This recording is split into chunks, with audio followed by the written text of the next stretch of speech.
Hey, welcome to my basement, everybody. I've got a different kind of episode for you guys this week. I've been interviewing a lot of people that have been veterans on Electric Playground, a lot of people from the game industry that we interviewed years ago. This week, I wanted to do something a little bit different because my friend Naomi Kyle reached out to me. She's got a new show called This Week in Gaming. She just had me on her show, and I said, well, I would love to have you on my show and get to know you a little bit in Vic's Basement. And so welcome, everyone. Welcome, Naomi Kyle, to Vic's Basement. How you doing? I'm doing so good. I thank you so much for having me on this. When I asked you, I was like, I just want to see if you have like 10 minutes of your time. Just come on my show. We're going to talk about some, heated topics in gaming. And you were like, why don't you come on my show? I'm like, yes, please. Obviously trying to get this show out in front of as many people as I can. So I really appreciate that. And it's great to be on finally after so many years. I know it's we've seen each other at events and things like that. And I visited IGN when you were still there years ago, I think, or at least you were there that day. And we just sort of said hello. And we're both fellow Canadians. That's right. Why don't we start there? Where from Canada are you from? I'm from Quebec side, so East Coast baby. But I was born and raised in the Laurentians part of Canada. So that would be considered. So, if like St. Agathe, Val David, Mont Tremblant, like those ski hill towns, that we know of in Canada. That's where I grew up, and then moved to Montreal. Eventually made my way to San Francisco, and now I'm in Los Angeles. So. Very good. I was actually born in Montreal, but I'm sad to say I haven't seen any of those towns. I've never been to Quebec City or traveled around Quebec at all, really. And that's a big sort of gap in where I've gone to in the world. And I want to correct that because it's beautiful out there. I always have an incredible time. So you're fluent in French then? I am, although my French over the years has, dwindled in terms of, I have to rediscover it every now and then when I go back home. But yes, I speak French. I understand it. I can speak it. It's part of my upbringing. I have my mom's side of the family is completely French from France. And have you hosted things in French? Have you done any video content in French? I think I did one time. And I've talked about doing This Week in Gaming in a French version so that it can be played around Quebec on the radio because it's very different out there. Yeah, it's very different out there. I don't think there's a lot of folks covering video games in the French language in Quebec that I know of, and I'm very adamant about the show being kind of the 20-minute, like quick hit, get your news and get out kind of thing. So it would be great to do a French version. And so we'll see if that ever happens. But yeah, I hope that happens. Yeah, it would be great. It would definitely help me a lot. Every week, Ubisoft. That's right. Yeah. Ubisoft something. Let's go.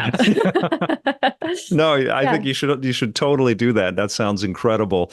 Yeah. Before we go further, though, I just want to give a big shout out to our sponsor and our friends over at 505 Games. A soldier's greatest wish is not to be working after all. If it helps, theirs was a noble sacrifice for the betterment of humankind. Laying down arms and surrendering is, well, it's not the worst of our available options. We should just finish this! All right, who's next? Keep them coming. I also chose my path, and I will see it through to the end!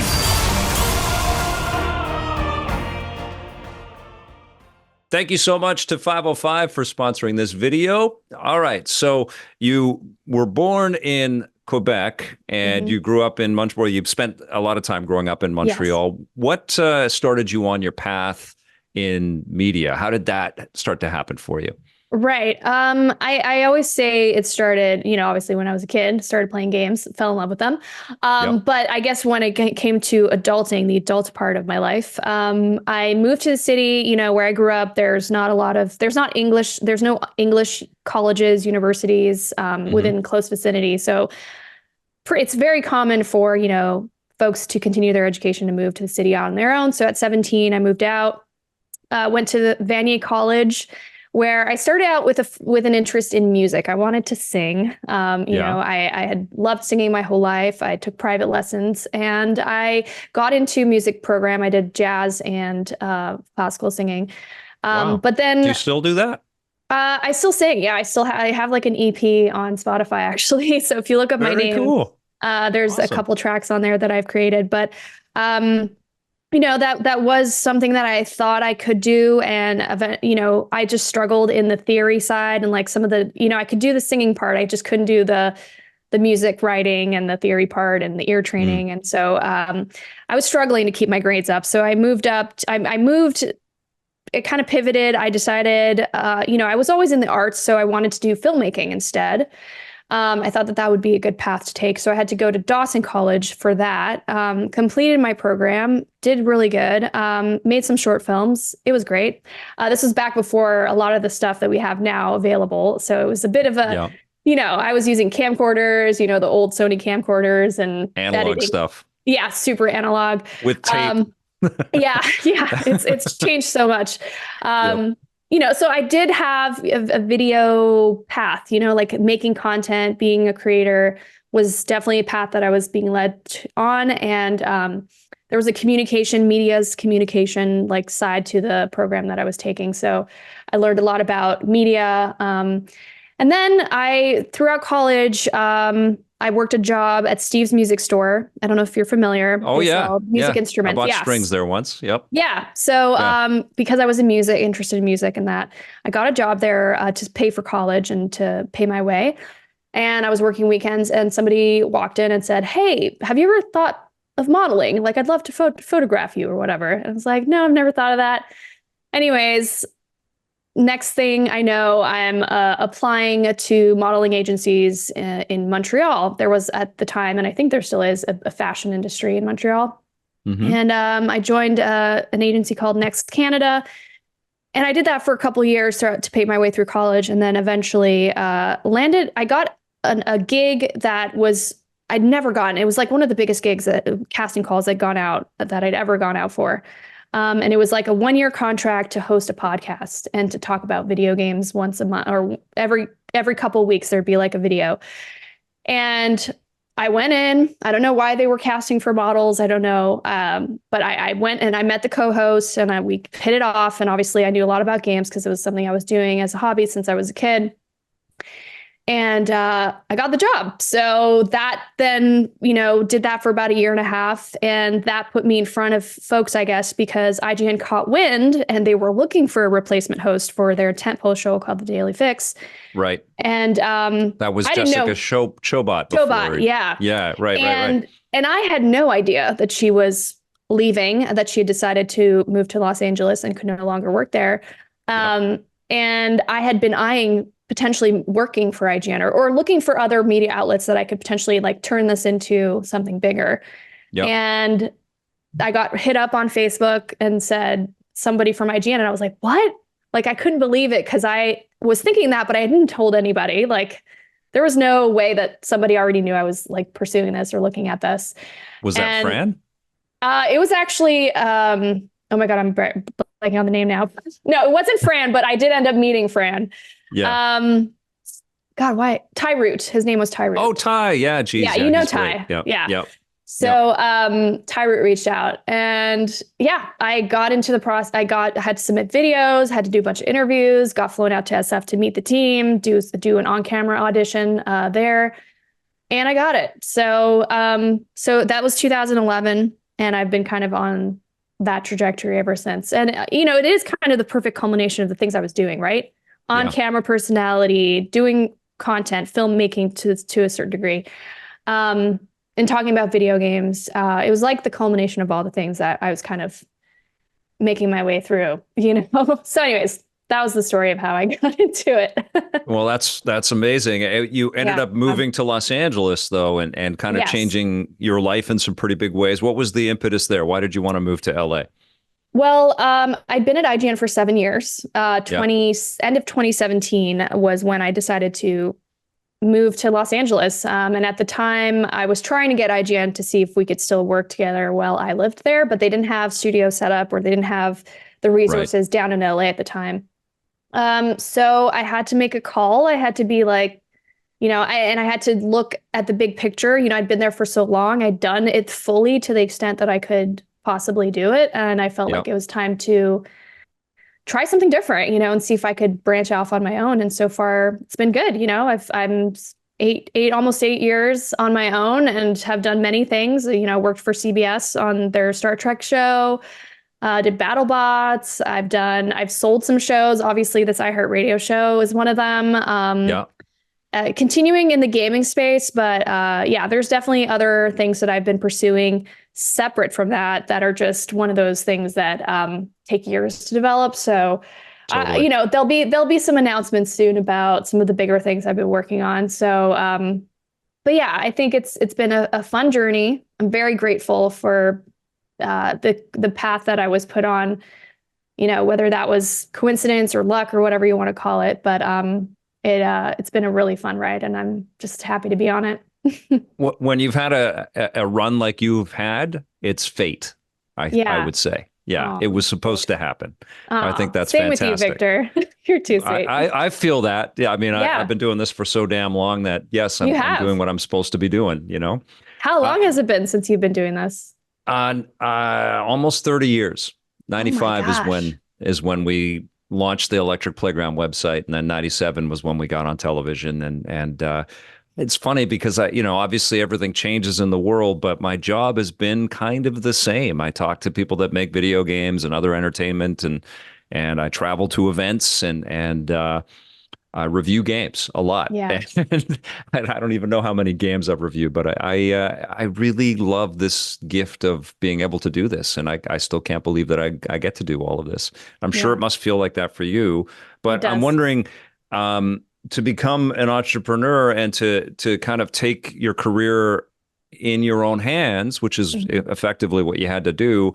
How much was that benefited by this move to Los Angeles? Was it I know it's not easy to go out and meet with people, and there's probably a lot of hope and hype, and then things peter out and things do take off. But is there something to be said about being able to just drive across town and sit down with people and yes, and sort of pitch them and go back and forth? Like, is that leading to a lot of things for you? Have you found that?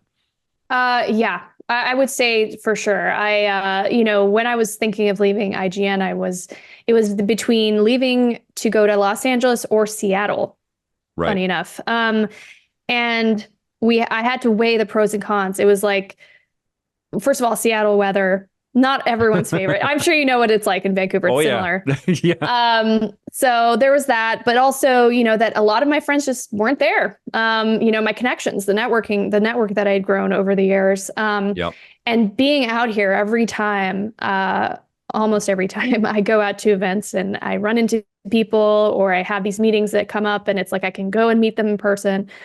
Every time I'm like, this would not have been possible if I were in Seattle. And this event, I couldn't have made it to this last minute event, or I couldn't have made it to this last minute thing to that it ultimately does help in the, growing and moving along the career step by step. So, well, it helped for me too, because even though I'm based in Vancouver and we've always done the show out of Vancouver, we from the beginning traveled to every studio out there. And that was the mission for Electric Playground. It wasn't just to talk about stuff from a studio, it was to go out and visit everybody. So I got to know tons and tons of people. And even though I wasn't there down the street, whether in San Francisco or Los Angeles, I was there within a few months, it felt like. And we got to kind of create these relationships and these rapport with different people. And I think that helped to keep the show on the air, quite frankly, because it seemed like a fresh half hour every time. And it wasn't just a studio-based experience. It was like, well, where are these goofballs going to be this week? Yeah. And that's what we were doing. But that, I think, because I was out in the field so much, it certainly helped us with getting deals to make documentaries and all kinds of stuff. So I totally understand the value of that sort of face-to-face connection. Did you struggle with that at all through the pandemic, or were you still able to? I did. It was tough. I think, that's what I was going to bring up, was that COVID made it so that now, I will reach out to people who maybe are not in my close vicinity a bit more. But there is nothing like the in-person communication, the things that can happen. I'll go to events sometimes and I'll run into somebody I sort of know or is an acquaintance. And it's like, next thing you know, we're going out to like sing karaoke in like Koreatown or something. So That's it's great. like that's like relationship building that you couldn't really do on like a 1 hour Zoom call from a Yeah. distance, and Yeah. it doesn't build that connection and that rapport that I think is really how this whole industry runs. Like I think in most industries when it comes to entertainment, people want to work with people that they enjoy being around, that they have things in common with, that they can have fun with. Because in the end, we are creating entertainment. And if you're not having fun doing it, the results oftentimes are something that is not as close to its full potential of what it could be. And 100%. Doesn't it drive you crazy when people are just, it's a drag for them? It's like, Yeah. get out of the way. Yeah, Like, if you're not honestly, having fun. And somebody else would creative, love to do this. yeah, and Yeah. somebody who's a creative like myself and you, it's so important that we latch on to these creative inspiration moments, and like that we're open to that, like some Yep. of my best creations, like sometimes it's like you're tapped into something in the universe. I don't know how to describe it, but you have to be open. And like when you're not in a good headspace, or when you're with people that just bring you down or make you feel good, that stuff is completely cut off from you. And Yeah. that's like the magic sauce in a way for that I've realized it's the magic sauce what creates some of the best entertainment that we've had and seen in our industry. And it really does exist in LA. I know LA gets painted in a certain way, and it can be brutal. I mean, I don't want to Yeah, of course. romanticize it, but there is, I don't know, there's a lot of good people there, Yeah. a lot of people that believe. And Yes. it's just like the video game industry, and the Yes. thing that I think is different with games is that you don't need the mechanism. You don't need the all of the Hollywood sort of, machine to Mhm. build your stuff when you're Mhm. making video games. And it Mhm. all comes from optimism and hope. Yeah. But I still believe that exists big time with linear entertainment and what Hollywood kind of produces. Does Yeah. it feel different for you when you work on something with a studio like Paramount, when you work on something like Star Trek, compared to working with a video game company, or is it the same kind of vibe? I'd say it's definitely different. I think, and you do talk about how it's hard and all that stuff. It's because, in Hollywood to make it and all this stuff, there's a lot of rejection. There's a lot of, folks who don't believe or who don't see you for some reason, or who are just trying to get themselves ahead, or, Yeah. any which way that can go. But I think to get back to your point, it's like, working with the games industry side of things, they know who I am. They've seen me around the industry. Oftentimes they trust that I've got a handle, so they'll put more trust in me, or they'll Cool. want some of my creative input. They'll be more open to those sort of things. Whereas Hollywood still, I'm not considered yet. I'm breaking down the doors slowly, but it's a process to get them to see, I helm from one world, but I'm also a valuable asset to your world. And to show that takes a bit more convincing. Right. And sometimes it'll also come down to the like you said, the big machine. Sometimes I'll work on a project that is more entertainment side or traditional media space. And there will be a lot of upper management or folks who I don't even get to see or talk to, making calls that, in my professional opinion, I think are not the right call, but we kind of have to go with it. And they kind of sometimes steer the ship the way that they want to. So there's a bit of pushback. It makes it harder to be the creative, the creative, be given the creative space that I am given because Right. I've been in the industry for so long and people know me. So that's There's been a lot of challenge. pressure. Yeah. And A lot I of think pressure. yeah. And they have a certain way of doing things that's just different. And I think because we've talked about this, but we're kind of I wouldn't say we're in our infancy. We're in our perhaps, early teen years when it comes to this industry and how old we are. We're kind of a young industry when we compare it to Hollywood. So You're talking games compared to Hollywood. Sorry. Games compared to Hollywood. It's so different. We're still learning, and we're also, we're evolving, and I think we haven't gone as long as we have in Hollywood and having the power that Hollywood has had for that long. Yes. That we're the ones who are in it are able to kind of define what it is, and I think Hollywood does have their kind of structure that they like to adhere to, and the egomaniacal BS, the trappings of that, which isn't the whole story, but it is a part of the story. And if you don't go along with it, then you're just not you get booted out, So it's interesting. It's been interesting to see, but then I do see, for for example, streaming platforms are from the tech world.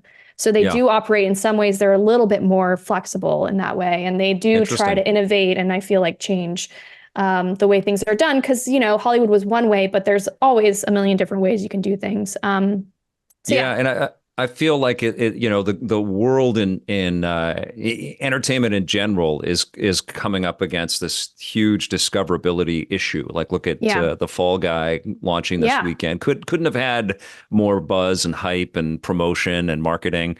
And, it has a meh kind of reaction from viewers. And I think that's another. I honestly, we're so cluttered with choice and so many different things to be entertained by these days that it really doesn't behoove you to also be a dick with this. You really need to kind of hope that you're going to ingratiate yourself with people to see your thing or play your thing. And I hope as the games industry matures, it doesn't look at Hollywood and the way that it has treated its creatives, employees and people and their talent and their workers.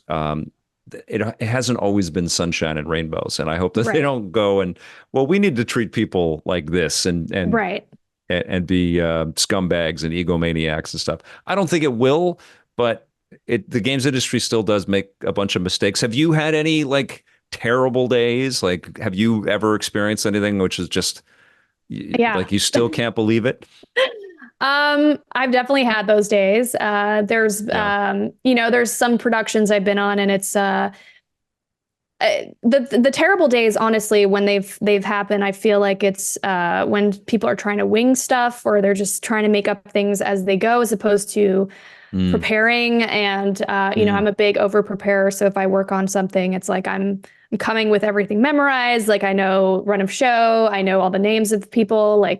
But I think there's been many projects that I've pitched and gone out for, or talked with people about, and nothing became of it. And it just fell by the wayside. And it's hard to get people to work together and motivated to do something, especially if there's no incentive like money involved right out the gate.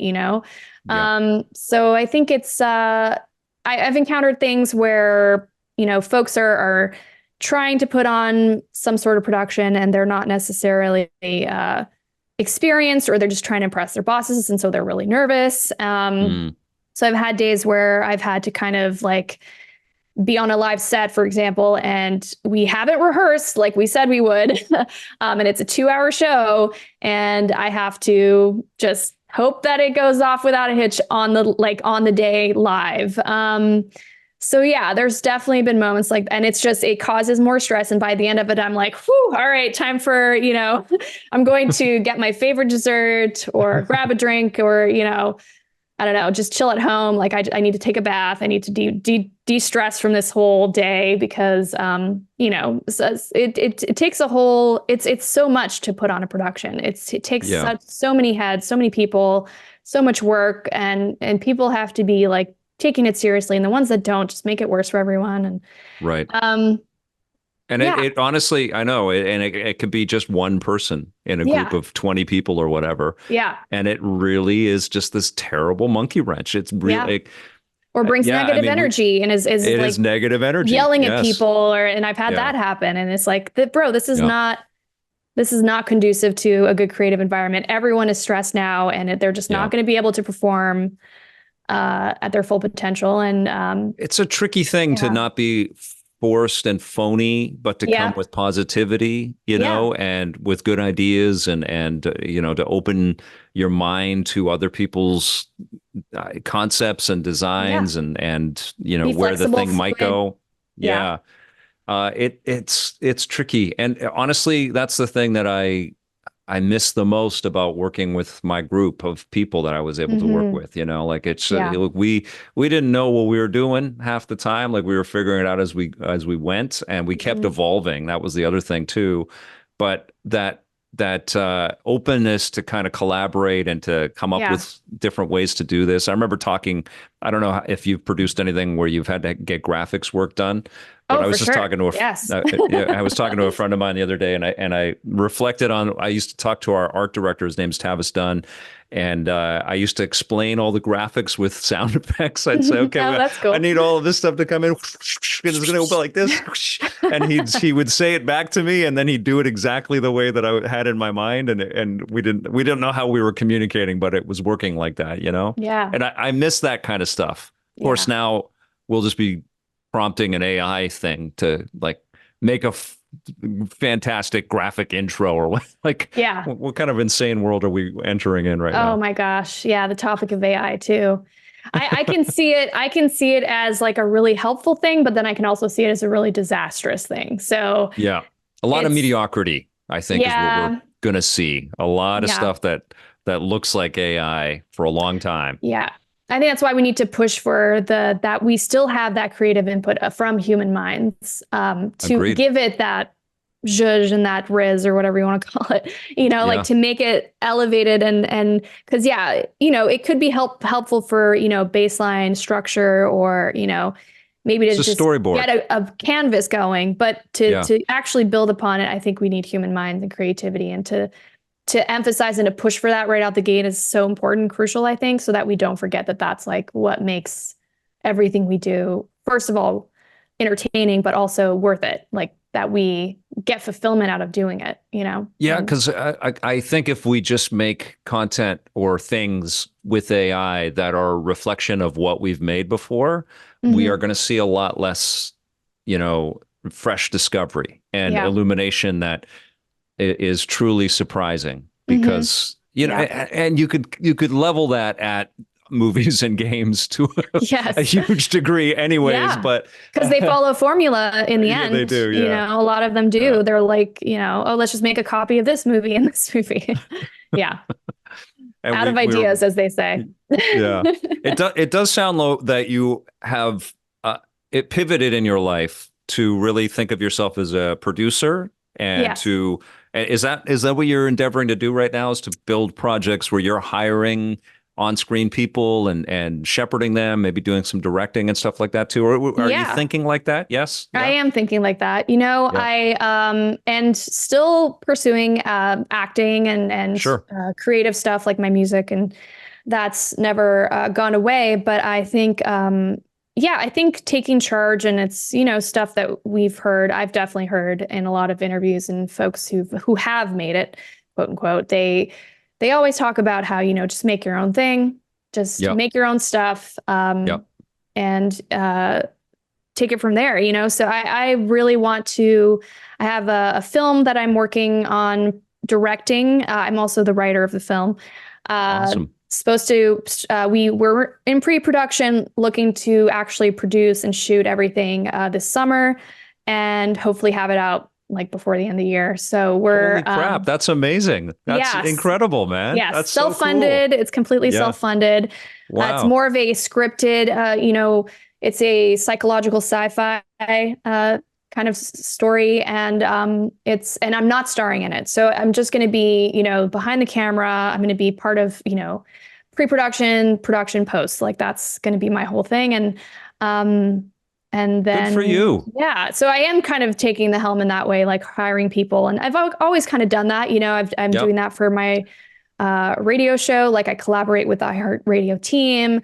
I've seen some of the video content and stuff that you've produced, and I've been really impressed because I know what it's like on both sides of this, and I can see you've got the tenacity and the intelligence and the style. You've got it all together, and I'm very impressed, Thanks. And so when I heard about the radio show, it's like, of course, this is going to start happening for you. And I'm not surprised at all to see that you've taken all of these different life experiences and all of this work experience that you've had, and you're sort of channeling it in different creative directions for yourself. And I think that's exactly what you should be doing. I think that's wonderful. Thanks, because oftentimes I don't know what I should be doing. I know. I'm the same. Trust me. We're like anybody that's building anything, whether you're, Todd Howard or whatever. Yeah. Yeah. You're like, am I what? I could do this, but I could also do this. It's like a million different directions you can go. So to hone in on that, it's really nice. Thank you so much. It's really nice to hear that because, I'm always hopeful that something I do or that I create, helps impact people, helps them, gain something of value from. And just hearing that from someone who's had as much experience as you, 35 years, it's really helpful and it's encouraging. So I really appreciate that. Truthfully, I always looked for people when we were bringing people aboard our team that were already in thinking like that, not just people that were good looking or just good in front of the camera and knew how to communicate, but also kind of understood the mechanics of why they were communicating and how they could put it all together and the importance of every person, that was there to put all of this together, and a real respect for the editorial and an appreciation for that. And I had great success with bringing those kinds of people aboard, It helps. Yeah.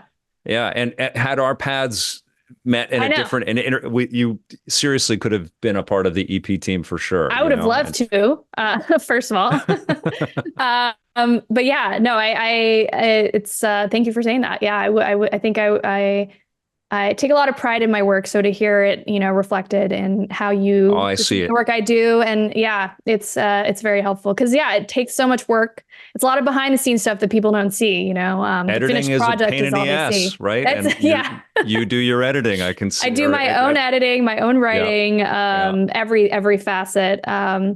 Decision making. It's hard. It takes a lot of brain power and I'm exhausted by the end of it. I take a lot of baths to decompress. I don't know if I mentioned that, but no, you got to do things. You got to get out for walks. You got to and you're never not thinking about it too. That's the thing that nobody talks about is that it's in your brain all the time. 24/7. I should try this. I mean, aren't thumbnails just the biggest freaking I hate them so much. I've never had to take so many stupid pictures of myself. I can't stand it. They're like, so please someone else do this. I know how to, I just don't want to.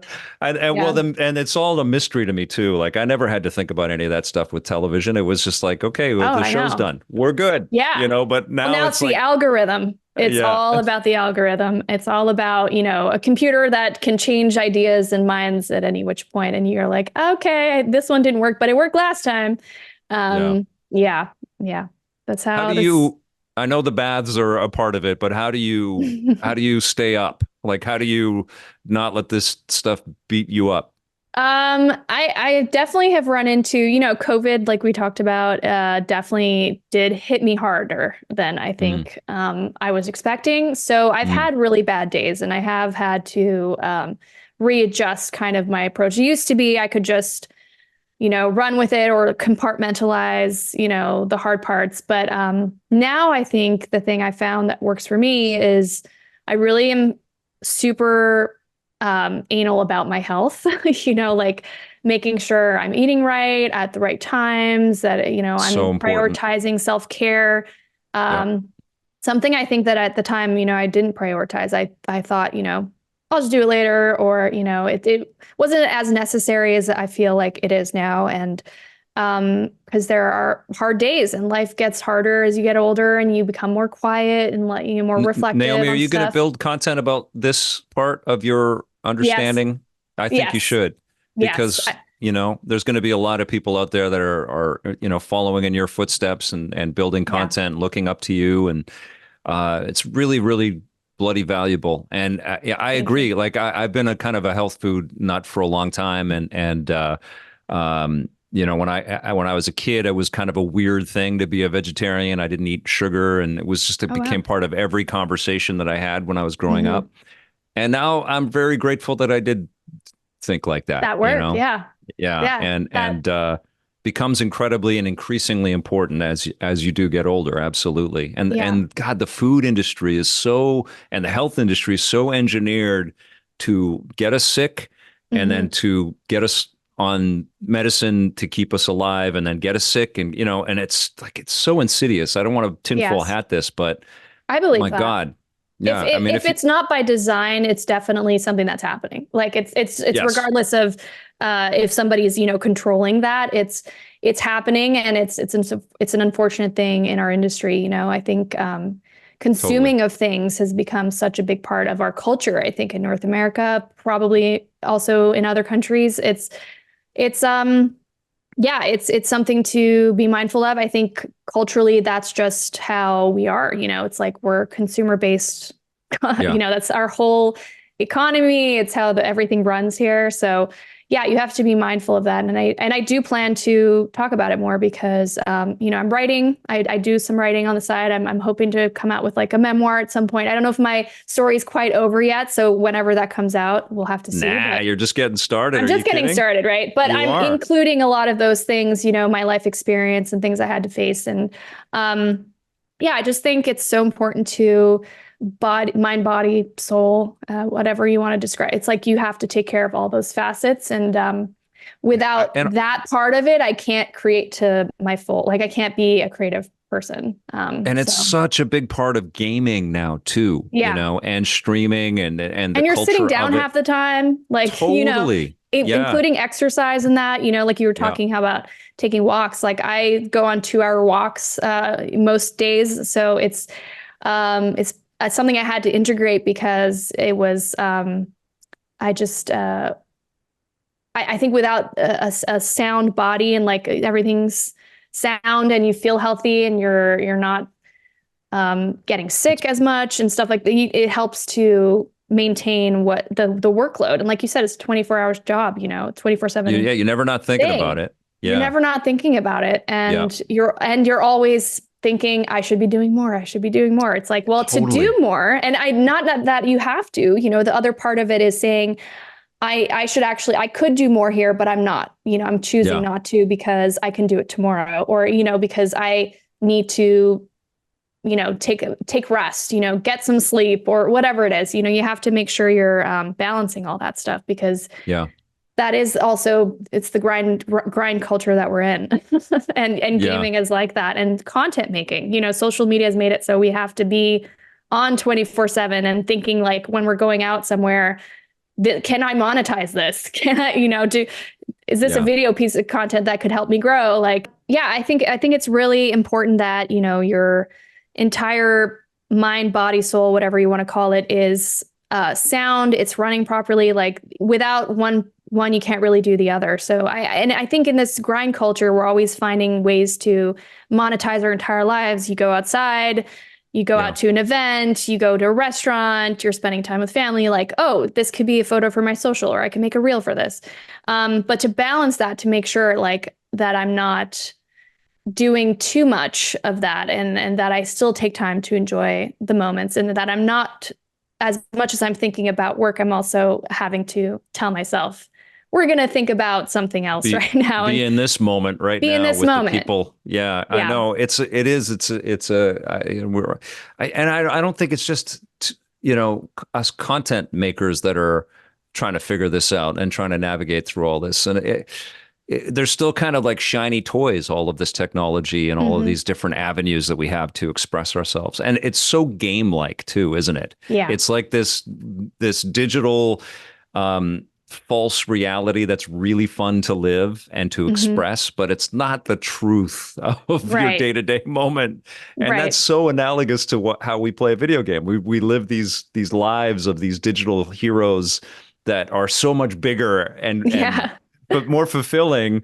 And it's so funny that social media is kind of like that in a way, isn't it? It is. It's like unlocking achievement after achievement, right? And playing gamifying.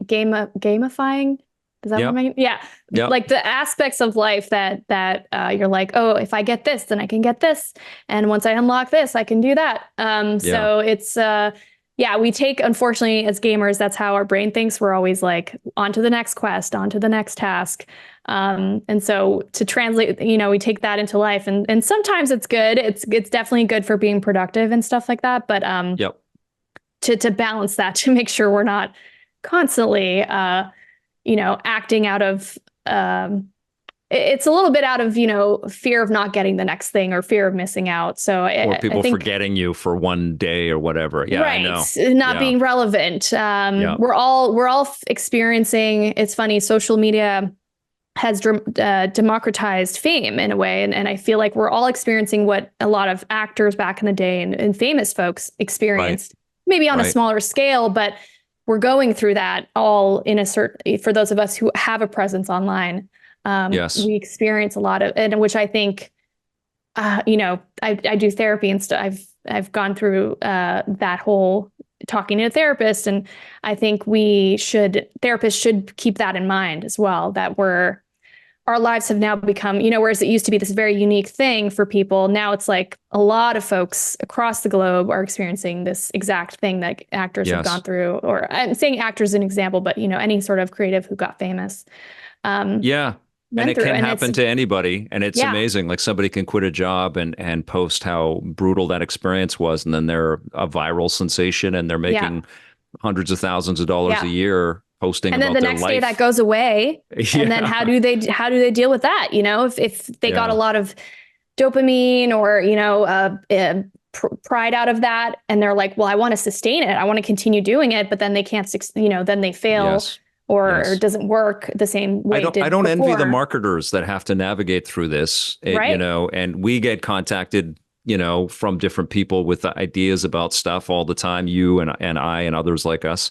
But it's all based on an aggregate of numbers. And I think the reality is that the viewership knows how fake it is at this point. They understand that, if you're just building up a brand and just your every video is brought to you by video, that there's not a lot of value in that honest connection with that person, right? Like, I don't, and that marketing. I don't know if you've been reading some of the reports from some of the game developers out there and indie game developers and publishers and stuff, but the marketing to games today is really being called into question. And how do you do it? And it's because it's tough, man. Discoverability is so tough. We're so saturated with stuff to do. And then we get hooked on our reels and our TikToks for an hour. And there's a show you didn't watch or a game you didn't play. It's crazy, right? Yeah, it is crazy. I think we're seeing, it's attention span, it's all this stuff, but it's also the versions of long form content that we grew up on are becoming less and less appealing to the younger generation. But then they're also trying, but it's funny because they're fighting, the companies or the platforms are fighting back against that. They're like, now we want long form content so we can put ads on it, the short form version doesn't necessarily work for their goals and their monetization goals. So it's interesting. It's definitely, it's always changing. And it's something I think about a lot. So as I'm sure you do as well. Yeah. Well, one thing that I really like with the short forms, and it took me a while to kind of appreciate it, but we did so much. I call them pace generators in our television program, like things that were quick and little bits of info or whatever, and then we go right to the next segment, which would be a longer interview or something. And so that discipline was in me, and it took me a bit to start to say, okay, well, I can make these short pieces of content for YouTube Shorts or TikTok or Reels. And I've been making, I call them buried treasures, which are, a minute and a half on a classic game that people have forgotten about or whatever. And they're really fun to put together. Just as somebody that has to sit there and edit and think about how fast it is to put that little script piece together and get that information out there. Do you find, joy out of solving the puzzle? About how to reach people? Yep. I think that's the big thing. And in promoting my show, for example, the radio show, it's like I'm like, okay, well, what can I do that's a piece of content that promotes a show, but is still adding value? It's not just saying, hey, go watch this. It's saying, hey, this whole piece of content is a piece of content in and of itself. And then I'll just say, this is, if you want more like this, watch my show. So I started doing this week, it's basically a breakout of the show itself, where I do games out this week. So, I made games out this week, the segment in my show, its own piece of content that it lives on my social channels to help promote the show, but is a content, like a piece of content that is still valuable, Right. which I think is the way that a lot of content is going now. It's like, what are you being authentic? Are you adding value or some sort of like, does it live on its own, separate from whatever you're trying to promote? So that's what I've been doing, and it's been great. People have been loving it, and they actually latch onto the show because now they listen to the show to get that piece plus some extra stuff. So yeah, I think it is fun figuring out the puzzle, figuring out how to grab people's attention, and making it still something that, a piece of content that I would still watch. Because I think ultimately that's what people want, and that's what people end up creating, and that's what ends up going viral is like, I think this is really funny, or I think this would be really entertaining to watch. And so that's what ends up hitting, and that's where it comes from. I think that's where the best content gets made and how it reaches success. Well, I see that in every tweet you put out there. That's the most immediate way that I kind of, your work is popping for me because I'm busy building my own stuff. You know how it is. We just don't have time to keep up with everything. I know. But I read your tweets, and there's always this great intention behind it, a great thought behind it. And thank you. Yeah, I have a lot of respect for you. You really are trying to build stuff in a voice that's yours, and it's hard to find a voice. I will say. Yeah, it's hard to find a voice, but it's trial and error, it's experimenting. It's and then also knowing yourself a little bit more. I think my experience at IGN was definitely like in my 20s. I didn't really have it all figured out. I still don't. But I mean, it was much more extreme back then. So in finding my voice, in finding my confidence through experience and all that stuff, I've been able to do that. And I appreciate you saying that. Yeah, I think the same of your stuff. Actually, you put out a lot more tweets than me, so I feel like you're in your creative flow a lot more usually than I am. But I don't tweet unless I have something to say, really. That's kind of my motto. And I did take a huge break where I was like feeling the pressure to post every week something. Yeah. I took a big break, and I realized, the breaks don't kill you necessarily. They don't. They give you time to get back to enjoying the process. When we went daily, we had 2 daily TV shows, 2 half-hour TV shows that our team was making every day. And then that became kind of, for, I don't know, almost 10 years, that became kind of my thing every day. And so I still haven't been able to release that from my system, and I still feel connected to all of this content. And I know, and I think about it all the time, but I do feel the value in letting people breathe a bit and then catching up. Like even now, I don't know if you're paying attention to anything that we're doing on our YouTube channel, but we're posting all of the classic episodes. It's incredibly. I love that, the throwbacks. Yeah, it's fun as hell, but it is so much material. Like and so the channel is just getting sift through, with all of this content, and it's all fun, it's all valuable, but I know that it's a lot to keep up with. I just know, especially with the world being as crowded as it is right now. Yeah. Was the pitch to get This Week in Gaming a complicated one for you with iHeartRadio, or how did that all come together? Leah Jewer? No. Oh, well, she has a podcast called Girls on Games. And she was a good friend of mine, and she works for iHeart on the content side. And it was during kind of the pandemic, nearing the end of like 2021, where I was like, I'm at home all the time. I've got some spare time, to give and to create something. And I was like, what about a radio show? I've always wanted to do something like that. I've, especially on Canada's side, I wanted something to push me in front of that audience. Cause as much as I do talk a lot about being Canadian, as Canadians do.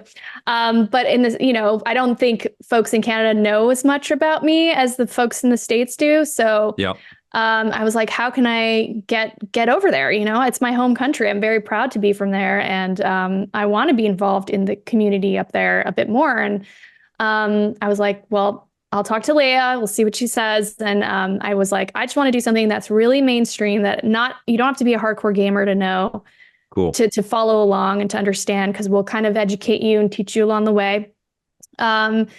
about the news, and it's just super easy to digest and doesn't take up too much of your time. And they loved it, because they had stuff that they were putting on radio about gaming, but it was always too inside baseball, a little too, hard to follow if you weren't really immersed in the world in our space. So I felt like, Naomi, that's great insight. You know, I feel like our business is so saturated with people that are just into navel gazing, and they don't have an appreciation that games aren't all of it, right. For most people. I mean, they're important as hell. Yeah, exactly. And I mean, they're hitting mainstream. Yeah, and people are into it. I mean, look at the success of the Fallout TV show. Like, that's introducing it to a whole audience of folks who probably never played or knew about the games. And then the movies that are coming out and all this stuff around gaming. And we've had this, it's been a while we've been pushing, games into the more traditional entertainment space. And it's finally hitting like a huge stride. It's hitting success after success. So I feel like it's time now to for, and also for parents, who all their kids play games, they might be like, what my kid's playing? I don't even know anything about this. Like, is this safe? Like, so we touch on all that stuff on our show, and we try to keep it educational, short, and really just, hey, if you want to kind of be in the know about what's going on, the very important stuff at the top, not getting too into the nitty gritty of things, and then you can maybe connect more with your siblings about it, or your kids, or if you're an adult who's just trying to get into it, it's kind of made for that. So I do feel like the mainstream, we have tech news, like all these other, news outlets, they have a tech segment, or they have breakout segments that aren't their traditional news. There should be a gaming one. And that's kind of what I'm trying to do. That's awesome. Congrats. That's so dope. And so it's going well, and there's murmurs of growth, and people everywhere can listen to it. It's not just in radio in Canada. You can listen to it on a podcast as well. Anywhere you get your podcasts, across the globe, iHeartRadio app. The app is only available in certain parts of the world. So if you have Spotify, Apple Podcasts, even YouTube, it's up on my YouTube channel. That's everywhere. So you can get it there. It's called This Week in Gaming. And we're having so much fun making it every week. I truly am proud of what we've done, and I think we're hoping. And you're doing it all too, right? Like you're editing all the pieces. Did you do the music and everything for it too? Well, the music side is more traditional radio, so iHeart handles that part, because they have, they have their way to, because eventually it does go to radio. It's podcast form, but then they break it out into a radio show itself that is on their news talk channel. So they have to do it in a certain way that is easy for them to put it there. So they do that side, but I edit all the raw, I write the show, I conduct the interviews, I schedule everyone. The art was approved by me. We've done like every other aspect. And right after this, I'm going to go and edit this in Audacity, and like kick ass. Get that over to iHeart ASAP. Because should I just send this podcast to you too? Will you do that for me as well? No, absolutely. I know. It might take a couple days. So it is a lot of work. When I started this, I was like, oh, it's going to be easy, but no, it is a lot of work. The amount of thinking and, preparing during the week for that, when my Monday hits, I'm ready to go. It's a lot, so yeah. Well, you're killing it. I'm so impressed by you, and grateful for you to come and join us on the podcast. And I can't wait to see you in person for the next time. And next time I'm heading to LA, I'll reach out and let you know. And hopefully, I'll be down for Summer Game Fest. Are you going to be? I'll be around. Are you going to be out? Yeah, fantastic. Well, let's do something together on camera when we get down there. Yeah, let's do it. Always such a pleasure. So glad to finally have you on the show as well. By the way, if you're listening to this, Victor is on the show this week, so make sure to tune in. Absolutely. Yeah. Thank you so much, Naomi. Thank you for watching, everybody, and for listening. And if you are listening to this, you can also watch all kinds of content on EP's YouTube channel, youtube.com/EPNTV. And we've got these classic episodes, all of Electric Playground's history starting from 1997. Every Saturday morning at 9 a.m. Pacific, we launch a new classic episode. So tune in for those. But thank you so much, Naomi. And thank you for watching and listening. We'll see you soon. And until then, play forever.